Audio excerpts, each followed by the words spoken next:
sketch a graph of g of x equals the negative square root of 2x minus 4 as a transformation of the graph of f of x equals the square root of x.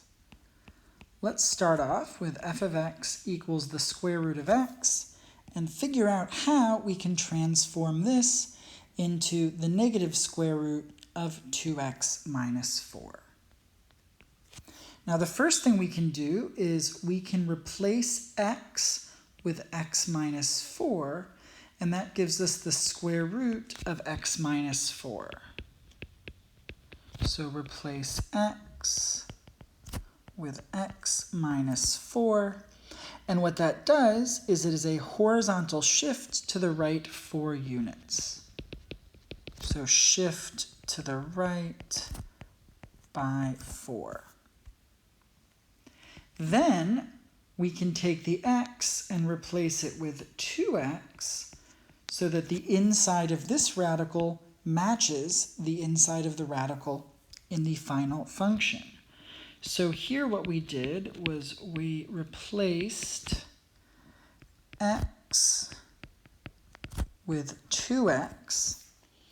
This ends up being a horizontal stretch or shrink when we multiply x by a number.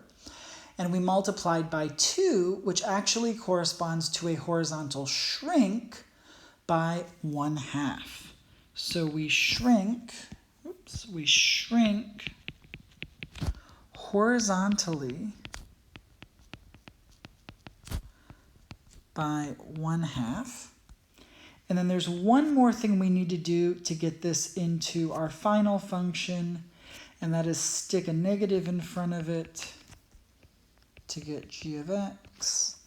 And so here what we've done is we've replaced our function from the previous step with the negative version of the function.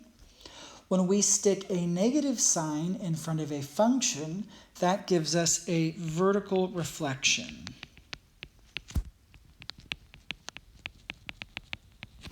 So we have 3 different steps here to get our new graph as a transformation from the old one.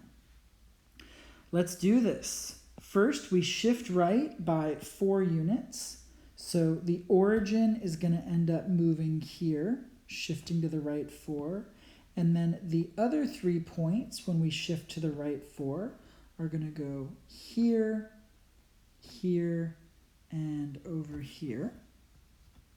Then we need to shrink everything horizontally by a factor of 1/2. So this point is 4 units away from the y-axis. If we shrink that to half as far, it's going to be 2 units.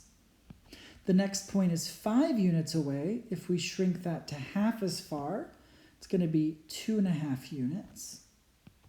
The next point is 8 units away. If we shrink that by 1/2, it's going to be 4 units.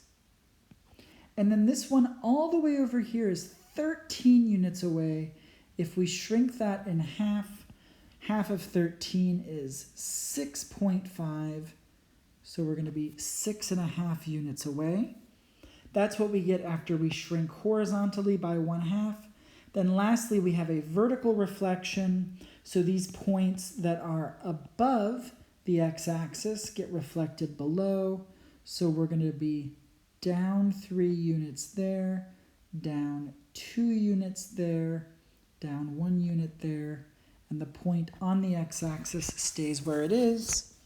And then we have our final graph here, which represents g of x equals the negative square root of 2x minus 4.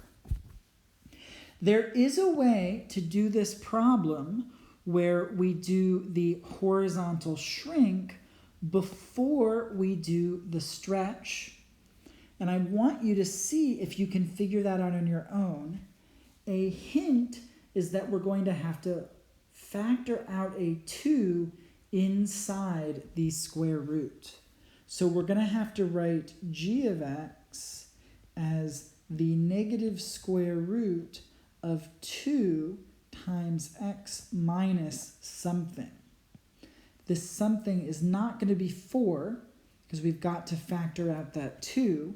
And once you figure this out, then you should be able to start by doing your shrink and then doing your shift and then ending with the vertical reflection. See if you can figure that one out on your own.